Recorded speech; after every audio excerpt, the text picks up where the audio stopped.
pemirsa, senang sekali kami dapat hadir di tengah Anda untuk memperbincangkan informasi yang hangat diperbincangkan di Nusantara. Karena Anda sedang menyaksikan Kabar Nusantara.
Bhinneka Tunggal Ika, berbeda-beda tetapi tetap satu jua pemirsa. Kalau membicarakan masalah Indonesia, memang rasanya ini adalah negeri yang penuh dengan kekayaan. Dari mulai suku, ras, agama, bahasa, dan juga kebudayaannya pastinya. Dan di dalamnya juga mencakup masyarakat adat. Nah, untuk itu DPR RI memberikan perhatian khusus nih untuk masyarakat adat di seluruh Indonesia. Di antaranya dengan cara ini membahas rancangan undang-undang masyarakat hukum adat ya, oke? Nah, sejauh mana nih Badan Legislasi DPR RI dalam hal ini salah satu anggotanya sudah bersama kami dan juga ini juga di tengah kami juga sudah hadir Steve Mara, seorang ketua DPW dari Pemuda Lira Papua ya. Dan pastinya Gus Pardi Gaus ini anggota Balik DPR RI dari fraksi PAN daerah pemilihan Sumatera Barat 2. Apa kabar Pak Gus Pardi dan juga Steve? Baik, Assalamualaikum warahmatullahi wabarakatuh. Waalaikumsalam. Ya, Mbak Ayu. Iya, ya. Pak. Ini kita ngomongin, kalau misalnya kita ngebahas soal rancangan undang-undang masyarakat hukum adat. Kalau tadi kita sempat membicarakan, ini sudah kurang lebih 1 tahun dibahas dan baru ini nanti akan dibawa ke paripurna. Dan sejauh ini sebenarnya bagaimana nih Pak rancangan undang-undang masyarakat hukum adat? Kalau saya tanya apa kabarnya sekarang? Ya, terima kasih. Berkaitan terhadap persoalan tentang RUU Masyarakat Hukum Adat, sebetulnya kami dari Balik sudah mempersiapkannya semenjak setahun yang lalu. Ya. Tentu kami dari Badan Legislasi DPR RI berharap kepada pimpinan Dewan untuk bisa mensahkan RUU ini menjadi hak inisiatif dari DPR. Karena segala sesuatu yang berkaitan terhadap konsep yang dibuat oleh Balik itu sudah dipersiapkan secara matang, di mana kita sudah menugaskan tenaga ahli, kemudian kita sudah melakukan RDPU dengan berbagai elemen masyarakat, lalu kita sempurnakan segala sesuatu yang berkaitan dengan RUU ini. Baik. Agaknya RUU yang dipersiapkan oleh Balik ini sudah memenuhi syarat untuk dijadikan sebagai rancangan undang-undang yang merupakan hak inisiatif dari DPR. Untuk menentukan bahwa RUU ini bisa dijadikan hak inisiatif, salah satu langkah yang perlu dilakukan adalah perlu penetapan yang dilakukan oleh pimpinan lewat paripurna. Inilah yang ditunggu oleh kami anggota Balik. Mudah-mudahan dalam waktu yang tidak terlalu lama pimpinan akan memberikan kebijakan terhadap apa yang sudah ditunggu-tunggu oleh anggota balik tersebut. Oke. Baik, Pak Gus Padi, berarti ini memang masih ada beberapa proses lagi ya untuk menetapkan RUU-MH ini menjadi undang-undang. Pastinya juga ini ditunggu-tunggu oleh masyarakat Indonesia. Saya ingin ke Steve terlebih dahulu. Steve, seperti apa kondisi teman-teman di Papua? Seberapa perlu nih rancangan undang-undang masyarakat hukum adat? Jadi gini, saya salah satu tokoh muda Papua ya. Saya melihat RUU ini memang penting untuk segera disahkan menjadi salah satu undang-undang. Tetapi memang dinamikanya sampai ke masyarakat berbeda. Oke. Karena ada beberapa pasal yang menurut saya harus kemudian dilakukan kajian kembali. Oke. Seperti di pasal 7 dan pasal 8 ketika pemerintah diberikan hak untuk membentuk panitia untuk kemudian melakukan pendaftaran verifikasi terhadap masyarakat adat. Ini kan bisa terjadi atau bisa ada kemungkinan ya kita tidak bisa menyalahkan pemerintah juga, tapi bisa saja ada kemungkinan ya dalam tanda kutip ya. Tapi ini kemudian bisa menjadi salah satu hal yang harus diperhatikan gitu. Kemudian ya kalau kita dukung pemerintah untuk segera membentuk atau mengesahkan undang-undang ini juga. Satu hal yang menjadi fokus kita di Papua saat ini, di Papua itu ada Dewan Adat Papua, ada DAP. Tetapi kemudian hadir juga lembaga masyarakat adat, ada juga MRP. Ini kan sudah banyak sekali lembaga. Nah kemudian ketika undang-undang ini hadir, kemudian harus lagi mendaftarkan masyarakat adat ke pemerintah, nanti kan akan lebih banyak lagi lembaga-lembaga yang kemudian hadir. Nah sehingga ya harus ada kajian-kajian yang kemudian dilakukan lagi agar bisa menjawab apa yang dibutuhkan oleh masyarakat.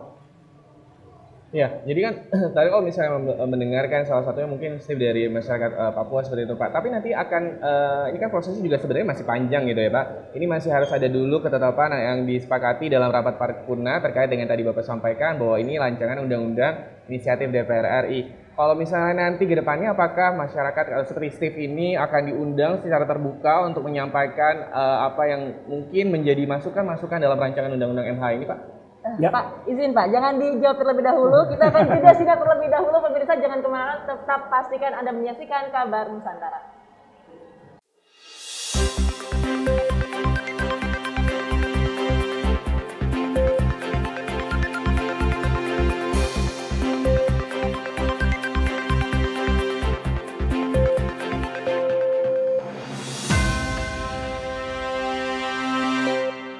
Terima kasih Anda masih kembali dalam Kabar Nusantara, masih bersama dengan saya Suki Abdul dan juga Ayu Rahmawati. Kali ini kita membahas terkait dengan rancangan undang-undang masyarakat hukum adat. Pak Gus Padi, kita nggak mau nih rancangan undang-undang di DPR, intinya kayaknya cuma dibahas sama orang-orang DPR aja, tapi nggak dengerin masyarakat. Nanti banyak banget ya masyarakat yang unjuk rasa atau kok diam-diam gitu. Apakah ini akan terjadi dalam rancangan undang-undang masyarakat hukum adat, Pak?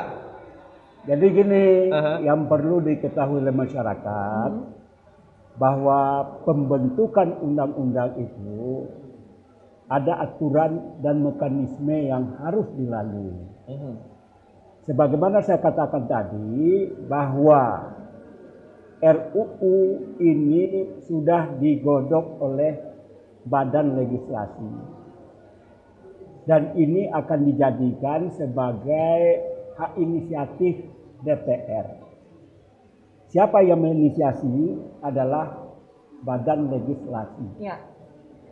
Untuk menentukan apakah RUU ini bisa menjadi hak inisiatif, harus disahkan dulu oleh pimpinan dewan lewat paripurna. Oke. Nah, sekarang kami sedang menunggu tentang hal tersebut. Bahwa hal konsep ini sudah selesai semenjak 1 tahun yang lewat. Nah, bagaimana mekanisme dan proses berikutnya? Kalau seandainya pimpinan lewat paripurna sudah mengesahkan bahwa ini adalah salah satu hak inisiatif di mana di dalam prolegnas itu sudah masuk salah satu prolegnas pada tahun 2022. Oke.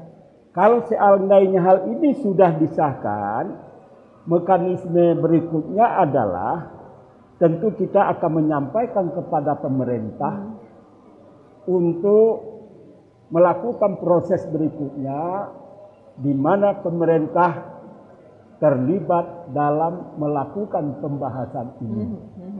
Kita akan membuat mengadu DIM, ada daftar isian yang akan dibahas, bagaimana menurut pemerintah dan bagaimana pula menurut DPR.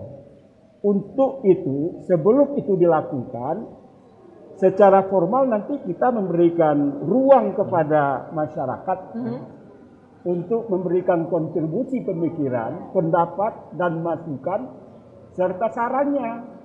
Namanya adalah rapat dengan pendapat umum. Jadi terbuka ruang termasuk kepada Adinda Stef yang gagah ini dari Papua, apa saja bisa dimasukkan. Itu sekedar masukan. Nanti DPR bersama pemerintah, mudah-mudahan kalau memang itu adalah sesuatu yang penting untuk dimasukkan, kenapa tidak hal itu diakomodir di dalam DIM dan pasal demi pasal yang akan dilakukan oleh badan yang mengatur tentang hal itu. Sebab kalau seandainya sudah ditetapkan ini merupakan hak inisiatif, badan musyawarah akan menetapkan siapa yang akan membahasnya. Apakah dalam bentuk panja, kalau panja kembali kepada badan legislasi yang merupakan menggodok, menyiapkan konsep ini, atau badan musyawarah menyerahkan kepada pansus, di mana kalau seandainya pansus yang diberikan amanah untuk melakukan pembahasan ini, berarti yang akan terlibat adalah lintas komisi.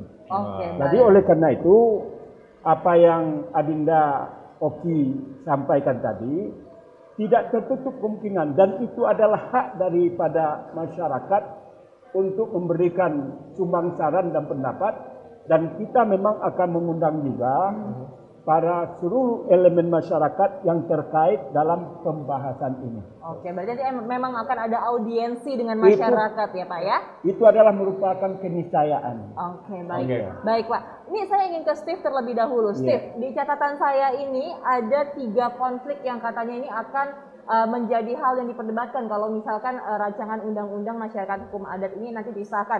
Di antaranya adalah identitas, agraria, dan juga hak asasi manusia. Menurut Steve seperti apa? Apakah 3 hal ini memang menjadi suatu polemik di masyarakat hukum adat? Jadi gini, pertama kita tetap mendukung apa yang sudah dijalankan oleh Balik. Karena pasti ada tim asisten yang sudah berpikir untuk bagaimana undang-undang ini bisa segera disahkan dan dibahas bersama.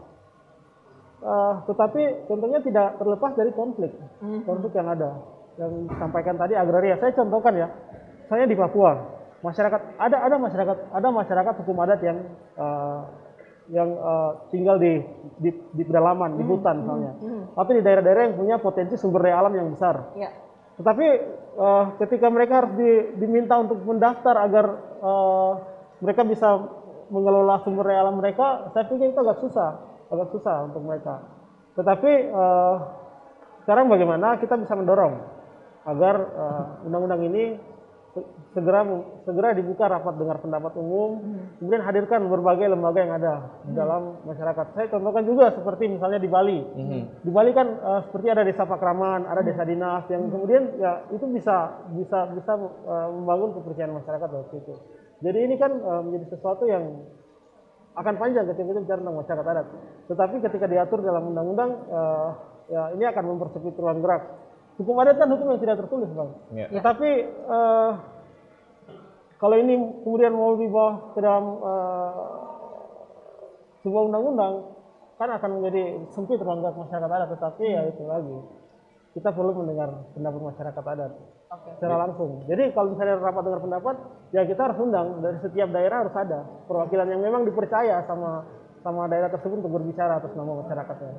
Ya mungkin ini nanti mekanismenya akan sedikit rumit karena terkait dengan bagaimana tadi Steve bilang bahwa masyarakat rancangan undang masyarakat hukum ataupun juga hukum adat itu sendiri kan sebenarnya tidak tertulis dan nanti kalau misalnya dikasih rancangan undang-undang atau ditetapkan undang-undang masyarakat hukum adat ini nanti jadi sempit, ruangnya terbatas dan juga mungkin mekanisme apakah nanti tumpang tindih apa enggak gitu ya, tapi pastinya jangan dibahas sekarang, pemirsa jangan kemana-mana, Anda tetap menyaksikan Kabar Nusantara.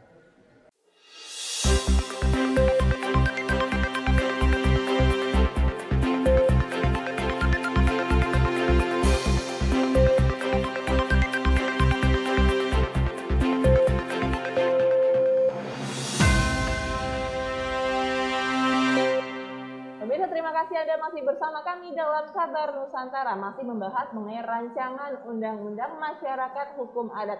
Saya ingin kembali ke Steve terlebih dahulu. Pastinya seperti tadi Steve bilang, sebuah hukum adat itu adalah sebuah hukum yang tidak tertulis. Kemudian ini juga pasti akan berbeda-beda kebutuhannya di tiap daerah pastinya. Steve, mungkin mumpung ada Pak Gus Pardi di sini, kira-kira apa yang ingin disampaikan? Apa yang dibutuhkan oleh masyarakat adat, mungkin terutama dari Steve di Papua itu sebenarnya apa? Jadi masyarakat adat di Papua itu kan punya banyak kerinduan sebenarnya. Mereka yang tinggal di dalam di lembah-lembah, di hutan-hutan, kadang pikiran mereka tuh tidak diwakili oleh pemimpin daerah mereka, oleh anggota DPR mereka. Sehingga mereka itu yang harus kita dengar gitu. Mereka itu yang harus kita datangkan untuk dengar suara mereka. Karena Papua ini kan misalnya contohnya, Papua ini daerah yang sangat kaya dengan sumber daya alamnya. Nah, jangan sampai ketika hukum adat ini hadir kemudian membatasi ruang gerak masyarakat, akhirnya terjadi konflik. Dan ini konfliknya dampaknya besar. Bukan hanya konflik antar masyarakat adat dan pemerintah, tapi bisa jadi konflik integrasi. Bisa mengganggu keamanan nasional kita. Jadi kita harus benar-benar membawa hukum rancangan undang-undang ini di dalam sesuatu yang pembahasannya yang serius. Karena ya saya contohkan juga seperti misalnya saat ini kita bisa lihat seperti di Korea Selatan dan Korea Utara, di mana Korea Selatan terlihat lebih modern dan Korea Utara mempertahankan kedudukan mereka sebagai negara yang terus mengakui adat mereka. Ini kan akhirnya ya terjadi perpecahan. Jangan sampai itu terjadi di Indonesia karena hal-hal ini. Kita kan negara yang punya banyak suku dan budaya. Jangan sampai karena hadirnya RUU ini kemudian malah memecah kita. Nah, gimana tuh Pak Gus Padi akhirnya bisa meminimalisir rancangan undang-undang masyarakat hukum adat terkait dengan potensi-potensi terjadinya gesekan-gesekan itu? Jadi dengan adanya rancangan undang-undang masyarakat hukum adat, sebagaimana yang disampaikan tadi, bahwa hukum adat itu kan tidak tertulis. Kalau tidak tertulis, tentu kepastian hukumnya tidak jelas. Dengan dibuatnya undang-undang masyarakat hukum adat, itu secara jelas dan gamblang kepastian hukum terhadap tatanan masyarakat hukum adat akan diatur di dalamnya. Dan oleh karena itu, kami dari Balet DPR RI memberikan ruang yang sangat kepada masyarakat untuk memberikan masukan dan saran. Dan bisa saja tidak hanya lewat RDPU, bisa juga memberikan konsep-konsep, sampaikan kepada badan legislasi yang merupakan lembaga yang punya hak inisiatif terhadap persoalan ini. Manakala memang itu adalah merupakan sesuatu yang penting dan substantif, kenapa tidak ini juga bagian yang akan kita lakukan penyempurnaan terhadap RUU ini. Oleh karena itu yang penting saya sampaikan adalah bahwa RUU ini masih baru dalam tahap pengajuan untuk dijadikan sebagai hak inisiatif. Jadi masih prematur dan masih panjang proses untuk ditetapkan menjadi undang-undang. Dan untuk membuat undang-undang ini tidak hanya di ranah DPR RI saja, tetapi ranah ini juga akan kita mintakan kepada pemerintah sebagaimana diatur oleh undang-undang, bahwa pembentukan undang-undang ini bukan hanya oleh DPR, tetapi DPR bersama pemerintah untuk membahas lalu menetapkan. Dan di ranah itulah nanti masyarakat bisa memberikan kontribusi, pemikiran, pendapat, saran dalam berbagai elemen, baik yang bersifat formal lewat RDPU dan bisa juga secara tertulis disampaikan apa kira-kira yang krusial, yang penting dan perlu untuk dimasukkan, dan DPR memberikan ruang yang sangat memberikan apresiasi kepada siapapun untuk mewakili masyarakat hukum adat yang ada di Indonesia, sebagaimana dikatakan bahwa masyarakat hukum adat ini tentu sangat beragam. Kita ini adalah negara Bhinneka Tunggal Ika. Oleh karena itu, Khasanah inilah berupaya untuk menampung berbagai dinamika yang ada di masing-masing daerah, di masing-masing suku, di masing-masing tatanan adat istiadat yang berlaku. Mudah-mudahan dengan adanya undang-undang ini adalah merupakan juga terobosan yang dilakukan oleh DPR. Oleh karena itu, ruang untuk melakukan itu menurut hemat saya harus diberikan seluas-luasnya kepada masyarakat hukum adat dari Sabang sampai ke Merauke, sehingga tidak ada ranah-ranah yang merasakan dengan adanya undang-undang ini malah mencibiri tatanan hukum adat yang berkembang. Pak Gus Padi, optimis ini akan berjalan dengan lancar dan sesuai dengan target? Mudah-mudahan dengan optimisme dari masyarakat dan masukan saran dan pendapat yang diberikan, tentu kita harapkan dengan disahkannya undang-undang ini nanti bukan malah menimbulkan dinamika ataupun resistensi dari masyarakat hukum adat itu. Tentu kita berharap hal itu tidak akan terjadi. Kita tunggu, dan pastinya Steve dan juga teman-teman di Papua dan juga masyarakat hukum adat lainnya harus tetap sabar lagi. Kita kayaknya harus sabar dan siap-siap menunggu panggilan dari Balik DPR RI untuk akhirnya bisa nantinya didengarkan pendapatnya ya Mas. Mungkin ada terakhir Mas Steve mau sampaikan?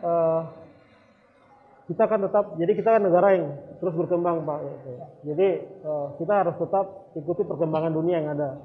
Seperti yang Bapak sampaikan tadi, kita harus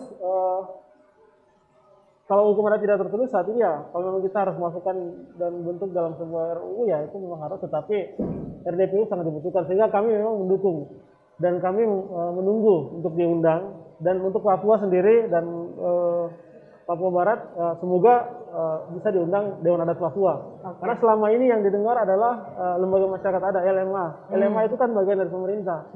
Nah, Dewan Adat Papua itu yang benar-benar datang dari masyarakat, sehingga mereka yang harus diundang.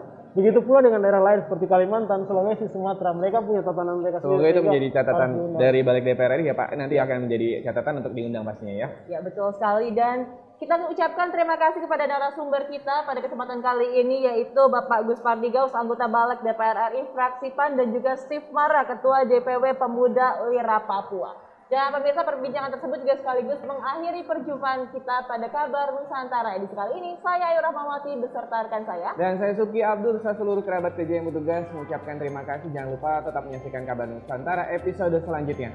Sampai jumpa.